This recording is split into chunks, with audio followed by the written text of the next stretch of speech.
In a quiet little town, there was a small karate dojo tucked away between rows of houses. The dojo wasn't anything fancy, just a simple building with wooden floors and walls covered in motivational posters. But for 9-year-old Amara, it felt like stepping into a world of adventure. Her heart raced as she pushed open the heavy door, clutching the oversized white karate uniform that had been passed down from her older brother. Amara had always loved watching martial arts movies with her dad. They would sit together on the couch late at night, munching on popcorn while fighters flipped and punched their way across the screen.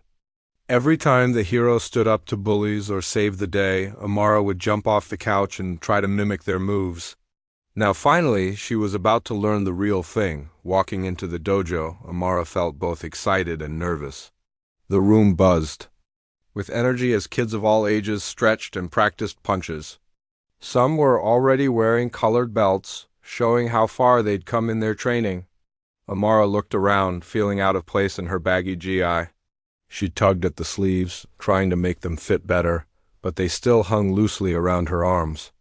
When the instructor, a tall man with a calm voice, called everyone to gather, Amara shuffled forward. "Class," he said warmly, "we have a new student joining us today." He gestured toward Amara, who gave a small wave. "This is Amara. Let's make her feel welcome." The other kids nodded politely, but when Sensei turned away, the whispers started. One boy elbowed his friend and smirked. "She's so tiny," he muttered loud enough for others to hear. A girl nearby rolled her eyes and whispered, "How's she supposed to keep up? She looks like she'd fall over if someone sneezes near her." Amara pretended not to notice, keeping her head high as she joined the group. Inside, though, her confidence wavered. She knew she wasn't as strong or experienced as the others, but she didn't want anyone to see her doubt. Instead, she focused on listening carefully to Sensei's instructions. That first class was tough. The warm-up alone left Amara breathless, and by the time they moved on to practicing basic kicks, her legs felt like jelly. Each time she stumbled or lost her balance, a few snickers echoed through the room. At one point, during a drill where students had to punch a padded target held by a partner, Amara missed completely. The boy holding the pad exchanged glances with another student, and they both chuckled under their breath. Sensei noticed the tension right away. He stopped the exercise and reminded the class about respect. "We're here to support each other," he said firmly. "Not to tear each other down." His words made the teasing stop for a moment at least. But as soon as he turned back to demonstrate the next move, the giggles returned. After class, Amara sat quietly on the bench outside the dojo, pulling off her shoes. Her mom waited nearby, chatting with another parent. When she saw Amara's face, she knelt down and asked gently, "How did it go?" Amara hesitated, then shrugged. "It was okay," she said softly. She didn't want to tell her mom about the teasing or how hard it had been to keep going when everyone seemed to think she couldn't do it. Deep down, though, she wondered if maybe they were right. Maybe karate really wasn't for someone like her, but even as those thoughts crept in, something else stirred inside her, a stubborn spark that refused to let her give up. That night, after dinner, Amara stood in front of the mirror in her living room. She tied her belt tightly around her waist and began practicing the kicks and punches Sensei had shown them. Over and over, she worked on her form until her muscles ached and sweat dripped down her forehead. Her mom peeked into the room later and smiled. "You're working hard," she said, leaning against the doorway. Amara nodded without stopping. She didn't say anything, but her determination spoke louder than words. She wasn't going to let anyone laugh at her again, not without proving them wrong first. The next few weeks were a blur of early mornings and long evenings. While the other kids joked around during breaks, Amara stayed focused, drilling her techniques until they became second nature. At home, she studied videos of karate champions, mimicking their movements and learning new strategies. Slowly but surely, she grew stronger, faster, and more confident. Still, the bullying didn't stop. If anything, it got worse. During sparring sessions, some of the older kids targeted her weaknesses, laughing whenever she made a mistake. One afternoon, after being knocked down yet again, Amara heard someone mutter sarcastically, Maybe this isn't for girls like her. The comment stung, but instead of tears, it lit a fire in her chest. As she lay awake that night, staring at the ceiling, Amara replayed the taunts in her mind. Then she thought about all the hours she'd spent training, all the times she'd fallen down only to get back up again. She remembered the heroes from the movies she loved, the ones who faced impossible odds and came out victorious because they never gave up. "I'm not giving up either," she whispered to herself, clutching her pillow tightly. Tomorrow, she decided, she would show them exactly what she was made of. The days following that tough first class were a mix of frustration and determination for Amara.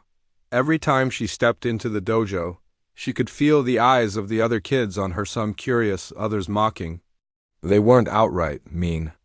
Most of the time, it was the little things that hurt the most. A smirk here, a whispered comment there, or an exaggerated sigh when she missed a block during practice. It was as if they were waiting for her to quit, but quitting wasn't an option, not anymore. Something inside Amara had shifted after hearing those words about karate not being for girls like her. Those words didn't just sting, they fueled her. She didn't want to prove them wrong just to shut them up. She wanted to prove something to herself, too.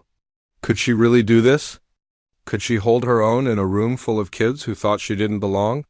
Amara threw herself into training with everything she had. While the other kids joked around between drills, she stayed focused, practicing every move until her muscles burned. At home, she turned her living room into her personal dojo. Her mom often found her late at night, still wearing her gi, practicing punches and kicks in front of the mirror. Sometimes she'd even fall asleep on the floor, too tired to get up. Her mother watched all of this with quiet pride but also concern. One evening, while Amara stretched on the carpet, her mom sat down beside her. "You're working so hard," she said softly. "I'm proud of you." Amara smiled faintly but didn't look up. "I have to," she replied. "They don't think I can do it." Her mom tilted her head, studying her daughter's face. "And, what do you think?" For a moment, Amara hesitated. Then she straightened her back and looked her mom in the eye. "I think I can. I just need more time." That conversation stuck with Amara. It reminded her why she started karate in the first place, not because of anyone else, but because she loved it. The discipline, the challenge, the feeling of strength growing inside her, it was all worth it. But loving something doesn't mean it's easy. And the next few weeks tested her resolve like never before. At the dojo, the teasing continued. During sparring exercises, some of the older kids would intentionally go harder on her than necessary. One boy, in particular, seemed to take pleasure in knocking her off balance. He'd charge at her with wild kicks and punches, laughing whenever she stumbled. After one such session, Amara ended up sprawled on the mat, her cheeks flushed with embarrassment. As she pushed herself up, she heard someone mutter under their breath, "Maybe she should stick to playing dolls instead of fighting." The comment hit her like a punch to the gut. For a second, she froze, unsure whether to cry or yell. Instead, she clenched her fists tightly and stood up without saying a word. Inside, though, a storm was brewing. She felt angry not just at the boy who said it, but at herself for letting his words affect her. That anger became fuel. Over the next few days, Amara worked harder than ever. She studied videos of professional fighters online, paying close attention to how they moved. She practiced footwork drills in her backyard, timing each step carefully. She even asked her dad to hold a punching pad for her so she could perfect her technique. By the end of the week, her knuckles were sore. Her legs ached, and her gi smelled like sweat, but she felt stronger than ever. Sensei noticed the change in her almost immediately. One afternoon, after a particularly intense round of practice, he pulled her aside. "You've improved a lot," he said with a smile. "I can see how much effort you're putting in." Amara beamed at the compliment, but Sensei's expression grew serious. "Just remember," he added, "karate isn't just about physical strength. It's about mental toughness, too. Don't let anyone else dictate how you feel about yourself." His words stuck with her. That night, as she lay in bed replaying the day's events in her mind, Amara realized something important. The bullies weren't the real problem.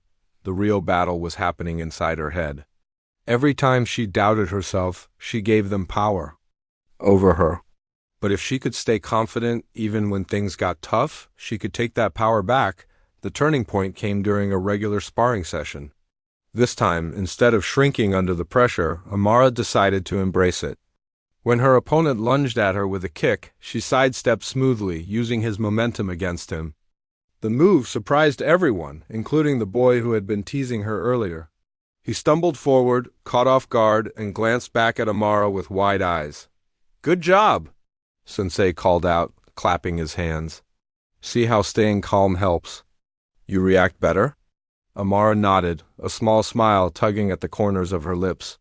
For the first time in weeks, she felt like she was holding her own. Sure, she still made mistakes, and yes, some of the older kids were still faster and stronger than her. But she was learning, and more importantly, she was improving as the weeks went by. Amara began to notice subtle changes in the way the other kids treated her. They weren't exactly friendly yet, but the teasing had slowed down. Some of them even started watching her during practice, curious about how she managed to keep getting better despite the odds stacked against her. Even the boy who had mocked her about playing dolls seemed less eager to pick on her now. One Saturday morning, Sensei announced a special event, a sparring tournament among the students. Everyone cheered excitedly, eager to show off their skills. When it came time to pair up opponents, no one volunteered to face Amara right away. It wasn't because they respected her, it was because they assumed she'd be an easy win. Finally, one of the older boys stepped forward with a cocky grin. "I'll take her," he said, flexing his arms dramatically. The rest of the class erupted in laughter, certain they were about to witness another embarrassing defeat for the youngest member of the dojo. Amara felt her heart pounding as she stepped onto the mat. She could feel every pair of eyes on her, waiting for her to fail. But instead of shrinking under the pressure, she remembered what her dad always told her: pressure makes diamonds. With that thought in mind, Amara took a deep breath and raised her fists. She wasn't just fighting for herself anymore, she was fighting for every kid who had ever been told they weren't good enough, and she was ready. The day of the sparring tournament arrived, and the energy in the dojo was electric. The room buzzed with excitement as kids stretched, practiced punches, and talked about who might win. Some of the older students were already boasting about their skills, while others quietly prepared themselves for the matches ahead. Amara sat on the bench near the wall, tying her belt one last time. Her hands trembled slightly, but she forced herself to breathe deeply. She glanced around the room, taking in the scene. The other kids were paired up based on skill level so Sensei had explained, but when it came time to choose opponents, no one stepped forward to face Amara right away. It wasn't because they respected her. It was more like they didn't think she was worth the effort. They assumed she'd be an easy win, a quick match that would end with laughter and jokes at her expense. Finally, one of the older boys walked toward the mat. He was tall for his age, with broad shoulders and a confident smirk. "I'll take her," he said loudly, flexing his arms as if to show off his strength. The comment drew snickers from the crowd, and a few kids exchanged knowing looks. Everyone seemed certain this would be over in seconds. Amara felt her stomach tighten as she stood up and stepped onto the mat. She could hear the whispers growing louder, comments about how small she was, how inexperienced she looked. Someone even muttered, "This is going to be hilarious." But instead of letting those words get to her, Amara focused on what mattered most, staying calm and remembering everything she'd practiced. Sensei raised his hand to signal the start of the match. "Remember," he reminded them both, "control your movements. Respect your opponent." As soon as the signal came, the older boy charged at Amara with a loud yell. His first move was a powerful kick aimed straight at her chest. The crowd leaned forward, expecting her to stumble or fall. But Amara didn't flinch. Instead, she sidestepped quickly, using his momentum against him. The boy stumbled past her, caught off guard by her speed. For a brief moment, there was silence. In the room, no one had expected her to dodge so effortlessly. Before the boy could recover, Amara countered with a sharp roundhouse kick that landed squarely on his side. He staggered backward, shock written all over his face. The crowd gasped collectively, unsure of what they were seeing. The older boy regained his footing and came at her again, this time throwing a flurry of punches. Amara remained composed, blocking each strike with precision. Her movements were fluid, almost graceful, as she anticipated his next attack. Then, spotting an opening, she executed a perfectly timed sweep that sent him crashing to the ground. Before he could react, she pinned him down with a firm hold, just as Sensei had taught them during practice. The room fell completely silent. Not a single sound broke the stillness, not even the squeak of sneakers on the wooden floor. Every eye was fixed on Amara, who stood tall above her fallen opponent. For a moment, it felt like time itself had stopped. Then slowly applause began to ripple through the dojo. It started with Sensei, who clapped enthusiastically, nodding in approval. One by one, the other students joined in, their cheers growing louder until the entire room erupted in celebration. The older boy pushed himself up, brushing dirt off his GI. He looked at Amara with wide eyes, clearly stunned by what had just happened. "You're really good," he mumbled, shaking his head in disbelief. Amara simply nodded, offering him a small smile before stepping back to let the next pair take the mat dot as she walked off. Her heart raced with a mix of emotions. Part of her wanted to scream with joy, to celebrate the fact that she'd silenced the doubters once and for all. But another part of her felt calm, almost peaceful. She hadn't fought to prove anything to anyone else, she'd done it for herself. And now, standing there amidst the cheers and applause, she realized something important. Confidence isn't about never feeling afraid. It's about facing your fears head-on, even when everyone else thinks you can't. After the tournament ended, Sensei gathered the class together for a final talk. "Today," he began, his voice steady and warm, "we saw something truly special. Karate is not just about physical strength, it's about heart, determination, and respect. Amara showed us all what happens when you refuse to give up. No matter how tough things get." He turned to Amara and smiled. "Well done," he said, his tone filled with genuine pride. Amara felt her cheeks flush as the other kids nodded in agreement. For the first time since joining the dojo, she didn't feel out of place. She belonged here, just as much as anyone else. Later that evening, as Amara sat in the car with her mom on the way home, she replayed the events of the day in her mind. Her mom glanced at her and grinned. "So," she said teasingly, "how does it feel to be a karate champion?" Amara laughed, shaking her head. "I'm not a champion," she replied modestly. "I just did my best." Her mom reached over and patted her hand. "Doing your best is what makes you a champion, sweetheart. Never forget that." When they got home, Amara went straight to her room and collapsed onto her bed. She stared up at the ceiling, replaying the match in her mind. Each moment, the sidestep, the counterattack, the sweep felt surreal, like something out of one of the movies she used to watch with her dad. But this wasn't a movie.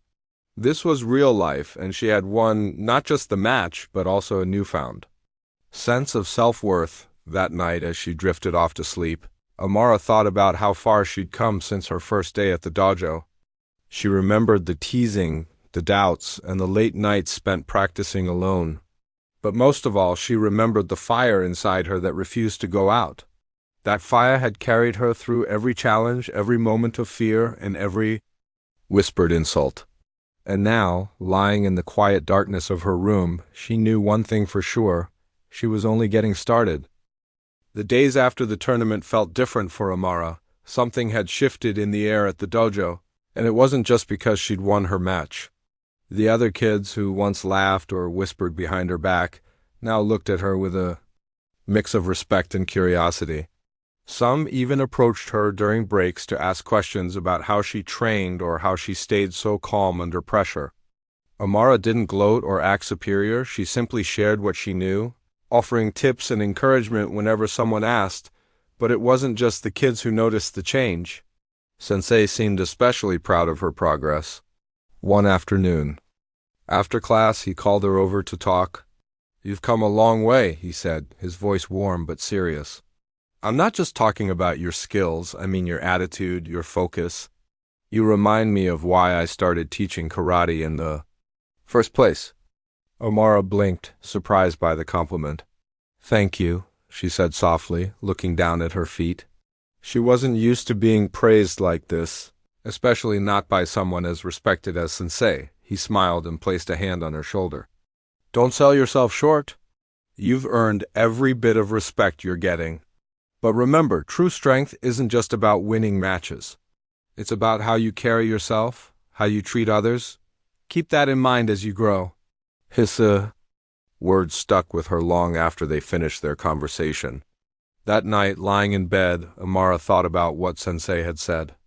Winning the match had been important. It proved to herself and everyone else that she belonged, but it wasn't the end goal.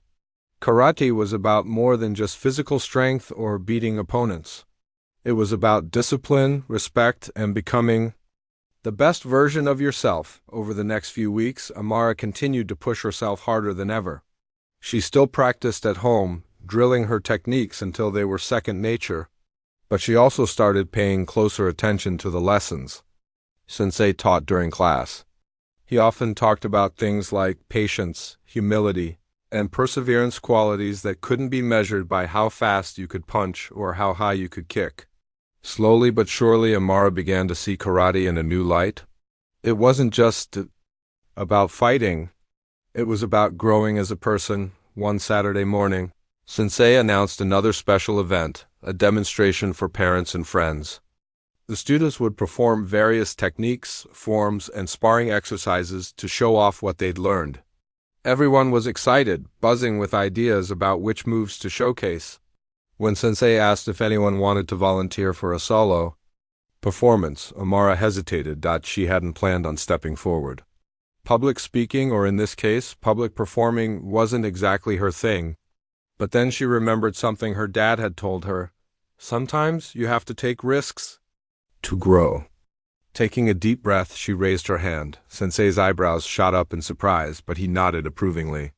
All right, Amara, you'll go last. Make sure you practice hard. For the next 2 weeks, Amara poured everything she had into preparing for the demonstration. She chose a challenging form, a series of precise movements that required balance, speed, and control, and practiced it nonstop. Her mom helped her rehearse in the backyard, timing her steps and offering feedback. By the time the day of the demonstration arrived, Amara felt ready, or at least as ready as she could be. The dojo was packed with people when she walked in. Parents sat in folding chairs along the walls, snapping photos and chatting excitedly. Kids ran around, showing off their uniforms and comparing notes about their performances. Amara scanned the crowd, spotting her mom and dad near the front. They gave her encouraging smiles, but she still felt her stomach twist with nerves. One by one, the students took turns demonstrating their skills. There were impressive kicks, powerful punches, and intricate forms that drew cheers from the audience. Finally, it was Amara's turn. As she stepped onto the mat, the chatter in the room died down. All eyes were on her.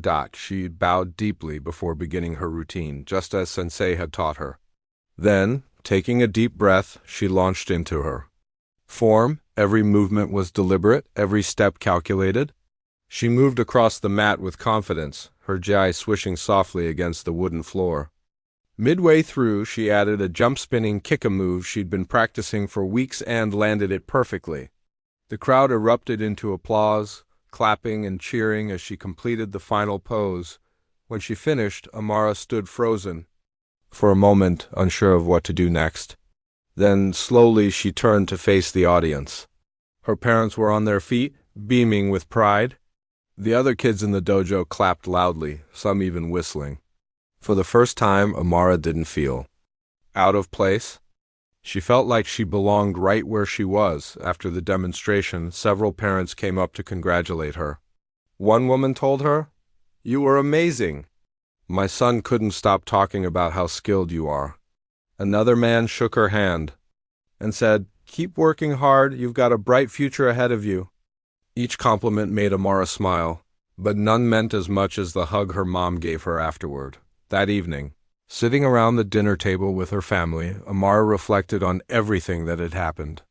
Just a few months ago, she'd been the smallest, newest kid in the dojo, struggling to keep up and facing teasing from the others. Now she was one of the most respected students, someone who inspired others to work harder and believe in themselves. Her dad leaned back in his chair, watching her thoughtfully. "So what's next for you?" he asked. "Any big goals?" Amara hesitated, thinking about it. "I want to keep getting better," she said finally. "Not just at karate, but at everything. I want to show people that no matter where you start, you can always improve if you put in the effort." Her mom smiled, reaching over to squeeze her hand. "That's a great mindset to have, and we'll always be here to support you." As the night wore on, Amara found herself thinking about the journey she'd been on, how far she still had to go. Karate had taught her so much more than just how to fight. It had taught her resilience, self-belief, and the importance of never giving up. Those lessons weren't just for the dojo. They were for life. Lying in bed later that night, Amara stared up at the ceiling, replaying the events of the day in her mind. She thought about the cheers, the compliments, and the feeling of landing that perfect kick during her demonstration. But most of all, she thought about the quiet confidence she'd discovered within herself, the kind that doesn't come from external validation but from knowing you've done your best. And as she drifted off to sleep, one thought lingered in her mind: this was only the beginning. Months passed, and life at the dojo settled into a new rhythm for Amara. The teasing had stopped completely, replaced by genuine camaraderie among the students. Some of the older kids who once doubted her now sought her advice during practice sessions. "How do you stay so calm when someone's coming at you?" one boy asked after a particularly intense sparring session. Another girl wanted to know how Amara managed to land her kicks with such precision. Amara didn't have all the answers, but she shared what she knew without hesitation. She remembered how it felt to be on the other side, unsure, nervous, and desperate for guidance. Now that she was in a position to help others, she made sure to offer encouragement instead of judgment. "Just focus on your breathing," she told the boy, "and trust yourself. You're stronger than you think." Her confidence wasn't just noticed by her peers, it also caught the attention of Sensei. One evening, as the class wrapped up, he pulled her aside. "I've been thinking," he said, his voice thoughtful. "You've grown so much since you first walked through that door. I'd like to start training you for something bigger." Amara tilted her head, curious. "What do you mean?" Sensei smiled, his eyes twinkling. "There's a regional karate competition coming up in a few months. It's open to students from different dojos across the state. I think you're ready to compete." Amara's heart skipped a beat. Competing against kids from other schools? The idea was both exciting and terrifying. What if she wasn't good enough? What if she embarrassed herself, or worse, let Sensei down? But before doubt could take hold, Sensei added, "This isn't about winning or losing. It's about challenging yourself, stepping outside your comfort zone. If you're willing to put in the work, I'll support you every step of the way." That night, lying in bed, Amara thought long and hard about Sensei's offer. She imagined standing on a stage, facing opponents she'd never met before. Would she freeze under pressure? Or would she rise to the occasion, just like she had during the dojo tournament? Finally, she came to a decision. She would try. Not because she wanted to win, but because she wanted to see how far she could go. The weeks leading up to the competition were grueling. Sensei pushed her harder than ever, teaching her advanced techniques and drilling her on strategies for fighting unfamiliar opponents. Amara practiced late into the night, perfecting her forms and working on her endurance. Her mom joked that their living room was starting to look more like a dojo than a home, but she never complained. Instead, she cheered Amara on, reminding her to rest when needed and celebrating even the smallest victories. On the day of the competition, the venue buzzed with energy. Dozens of students from various dojos gathered in a large gymnasium, stretching, warming up, and sizing each other up. Parents and coaches filled the bleachers, chatting excitedly while waiting for the matches to begin. Amara stood near the edge of the mat, watching as competitors took turns showcasing their skills. Some moved with incredible speed and power, leaving the crowd in awe. Others faltered, struggling to keep up with tougher opponents. As her turn approached, Amara felt her nerves kick in. Her palms grew sweaty and her heart raced like a drumbeat. But then she remembered Sensei's words, "Trust yourself." Taking a deep breath, she stepped onto the mat. Her first match was tough. Her opponent was taller and faster, clearly experienced. For a moment, Amara felt overwhelmed, unsure if she could keep up. But as the match progressed, she fell back on everything she'd learned. She stayed light on her feet, anticipating her opponent's moves. When the opportunity arose, she countered with a swift kick that earned her points on the scoreboard. By the end of the round, she hadn't won, but she'd held her own, earning nods of approval from the judges between matches. Sensei gave her pep talks, reminding her to focus on one thing at a time. "Don't worry about the score," he said. "Just give it your all, no matter what happens." By the final round, Amara found herself facing an opponent who seemed almost unbeatable. The girl moved with precision and grace, landing strikes that left Amara scrambling to block. The crowd watched in silence, their eyes glued to the action unfolding on the mat. With only seconds left on the clock, Amara spotted an opening, a tiny gap in her opponent's defense. Summoning every ounce of strength and focus, she launched a spinning back kick that connected perfectly. The buzzer sounded, signaling the end of the match. Amara stood frozen, waiting for the judge's decision. When they announced her as the winner, the crowd erupted into cheers. Amara barely registered the noise. She was too busy catching her breath and processing what had just happened. She'd done it. Against all odds, she'd won. Later that evening, as she sat in the car with her parents on the way home, Amara replayed the day's events in her mind. Her dad glanced at her in the rearview mirror and grinned. "So, champ," he teased, "how does it feel to bring home a medal?" Amara laughed, holding up the small trophy she'd been awarded. "It feels amazing," she admitted. "But it's not just about this," she gestured to the trophy. "It's about knowing I can handle whatever comes my way." Her mom reached back to squeeze her hand. "That's exactly right. This is proof that hard work pays off not just in karate, but in life." Back home, Amara placed the trophy on her bedroom shelf, next to the punching pad her dad had used during her early training sessions. As she looked at it, she realized something important. The journey wasn't over. There would always be new challenges, new goals to chase. But she was ready for them. Karate had taught her how to face fear head-on, how to push past self-doubt, and how to believe in herself even when others didn't. That night, as she lay in bed staring at the ceiling, Amara thought about where she'd started and how far she'd come. From the shy, uncertain girl who walked into the dojo for the first time to the confident competitor who stood tall on the mat today, she'd grown in ways she never imagined. And yet, she knew there was still more to learn, more to achieve. She closed her eyes, letting the quiet hum of the house lull her to sleep. In her mind, she pictured herself stepping onto another mat, facing another challenge. Whatever lay ahead, she was ready. After all, she'd already proven one thing to herself and to everyone else. Size, age, or background didn't matter. What mattered was heart. And hers was unstoppable.